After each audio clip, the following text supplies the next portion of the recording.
गांव का नाम था धनपुर, जहां सब लोग ईमानदारी से रहते थे। लेकिन एक रात गांव में एक चोर आ गया। उसका नाम था कालू।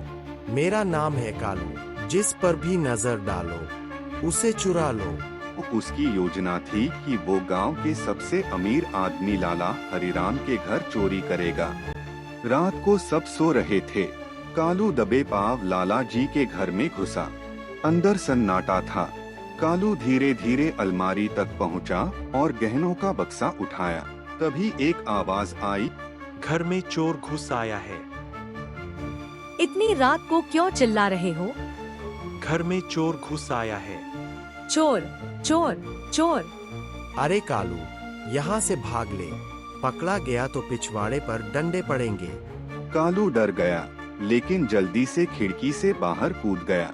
भागते भागते उसके पैर में चोट लग गई, लेकिन उसने हार नहीं मानी।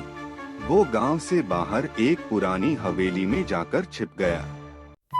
सुबह गांव में हल्ला मच गया, चोरी हो गई। लाला जी के घर से गहने गायब हैं।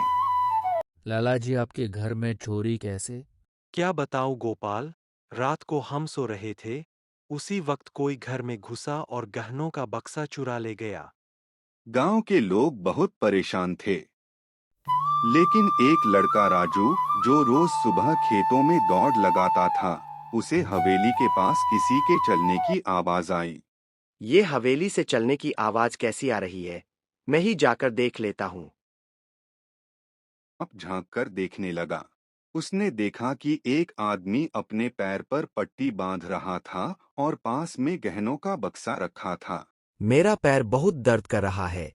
चलो कोई बात नहीं, आज रात बड़ा मोटा हाथ मारा है मैंने।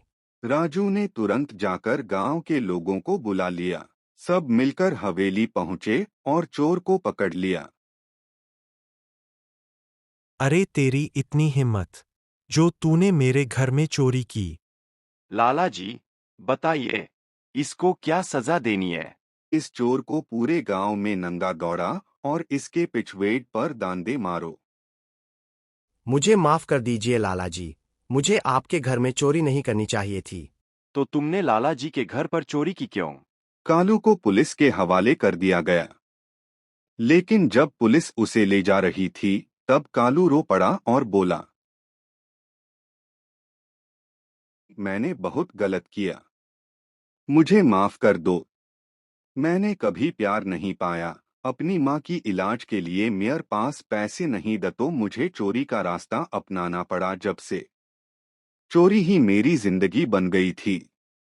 लेकिन इस गांव के लोगों की ईमानदारी और एक बच्चे की समझदारी ने मेरी आंखें खोल दी। लोग चुप हो गए। लाला जी बोले, अगर तू सच में बदलना चाहता है तो जेल से आने के बाद हमारे गांव में आ जाना। हम तुझे काम देंगे और एक अच्छा इंसान बनने में मदद करेंगे। कालू की आंखों में आंसू थे, लेकिन इस बार वो डर के नहीं, उम्मीद के थे।